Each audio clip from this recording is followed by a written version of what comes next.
마이클 잭슨이 58년 개띠야. 또 겁이 많아. 코 수술을 한다고 떠들었지만 못했지. 이 마이클 잭슨은 그럼 코 수술 왜 하냐? 어머 ELP는 사야 돼.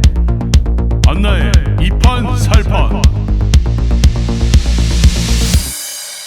자, 안나의 이판살판 두 번째 이야기. 제가 오늘 궁금한 아티스트는 마이클 잭슨이에요. 마이클 잭슨의 잭슨 5 시절부터 수많은 디스코그래피 중에 단 3장만 뽑아달라고 부탁을 드렸어요.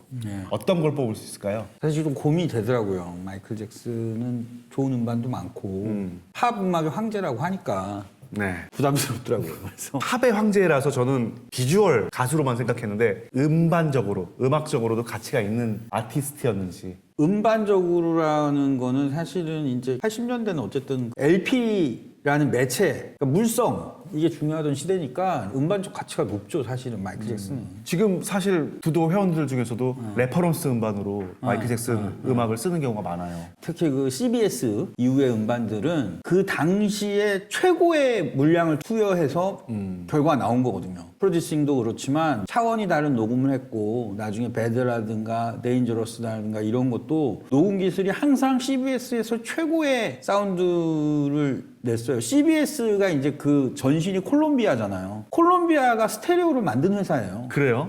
스테레오를 만든 회사니까 녹음 기술이 굉장히 훌륭하고 그래서 이 마이클 잭슨에 대한 음반을 선택하는 것은 고민이 많았으나 마이클 잭슨이 이제 그 잭슨 5 시절에 솔로 앨범 4장을 냈지만 그거는 이제 제껴야 될 것 같고 그 다음에 이제 오브 더 월이라는 CBS 시절 데뷔 앨범이 있잖아요. 잭슨스 시절도 있었죠? 잭슨 5 잭슨스.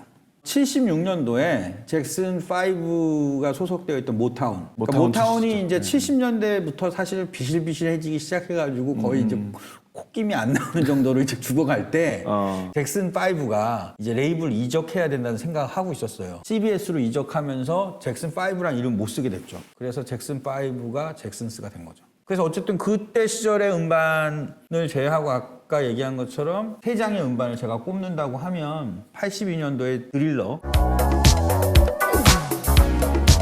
It's close to midnight. 87년에 배드, Your word is mine. Okay, you're right. 그리고 91년에 데인저러스. Dangerous. The girl is so dangerous.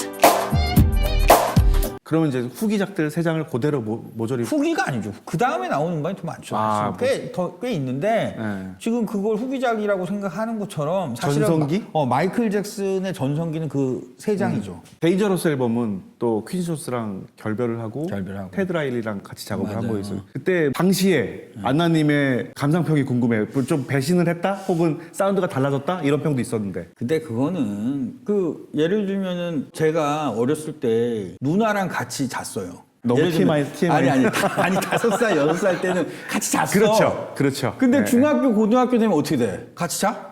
못 자잖아. 네. 그거랑 똑같은 거예요. 시간이 어느 아하. 정도 흐르면 자연스럽게 벌어지는 거야. 그거를 무슨 배신이니 이렇게 얘기할 거는 안 되는 것 같아요. 누나랑 잔 게 이상한가? 그러면은 그때 퀸쇼스가 흔쾌히 보내줬나요? 퀸시 존스 사실은 그렇게 미련이 없었어요. 왜냐면 퀸시 존스는 아시겠지만 원래 재즈 뮤지션이잖아. 그 다시 돌아가서 그 3장을 뽑은 이유랄까? 91년 이후에 마이클 잭슨이 여러 가지 부침이 있어요. 미성년자 성추행, 성추문 사건도 있었고 약물 중독, 성형 중독에 빠지면서 굉장히 위태로운 시간들을 보내면서 팝의 황제의 명성에 금이 가기 시작하는 거지. 코 수술 너무 많이 해서 노래가 안 나온다는 얘기도 그러니까 들었어요. 그 백인식 씨도 이제 왕콘데 그 마이클 잭슨 원래 별명이 빅 노즈, 노즈. 빅 노즈. 그러니까 왕코야. 굉장히 그래서, 스트레스 받았겠어.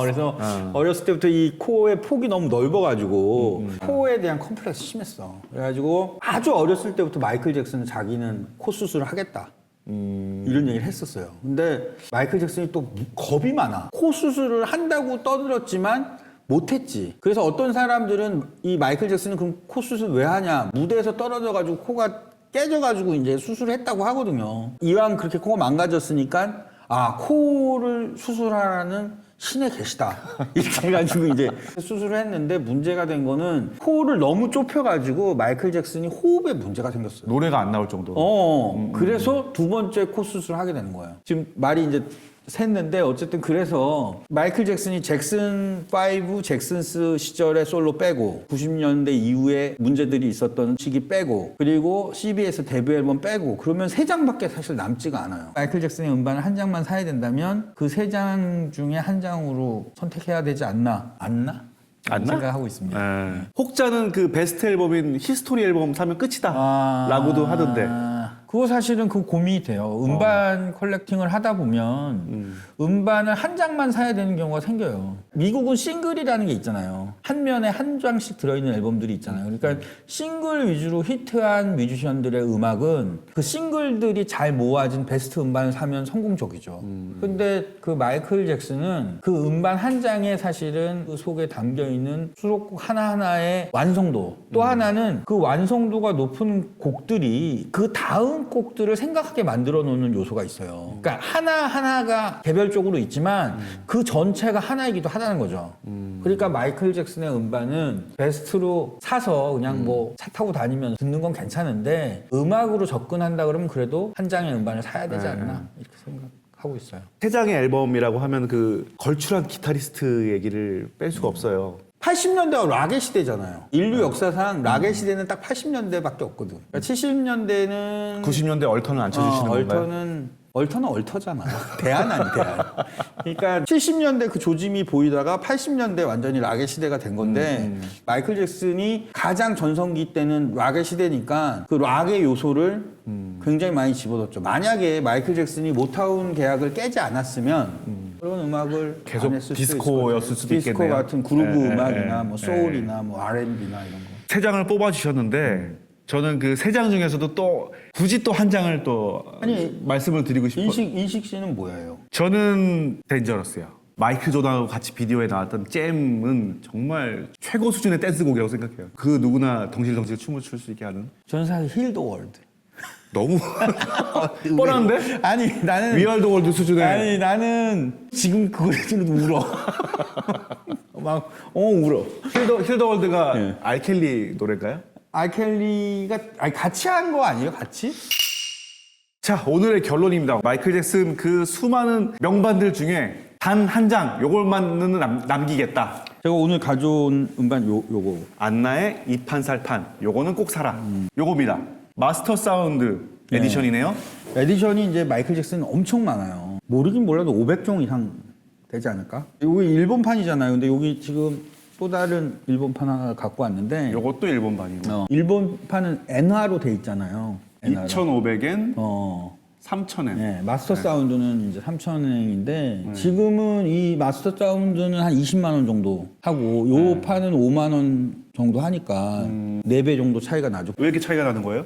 아시겠지만 CD라는 게 70년대부터 개발해가지고 80년대 초반에 빛을 발했는데 네. CD는 어쨌든 음질을 압축하는 그런 시스템이잖아요. 그걸 하면서 음질에 대한 이해가 높아진 거야. 일본의 엔지니어들이. 그러면서 CD에 담을 수 없는 고음질을 LP에 담기 위한 노력들을 70년대 후반부터 하는데 그 노력의 결과물 중에 하나가 이 마스터 사운드고 이 마스터 사운드 음반들이 이제 굉장히 귀하고 인기가 많죠. 앞으로도 이 마스터 사운드 LP는 꼭 찾아서 한번 구입할 만한 아이템이 아닌가 그런 생각하고 있습니다. 알겠습니다. 이번 시간 마이클 잭슨의 단 한 장의 앨범을 산다면 드릴러. 그 중에서도 마스터 사운드가 보이면 무조건 사라. 앞으로도 오른다. 오른다. 좋은 정보 감사합니다. 여기까지 안나의 이판살판이었습니다.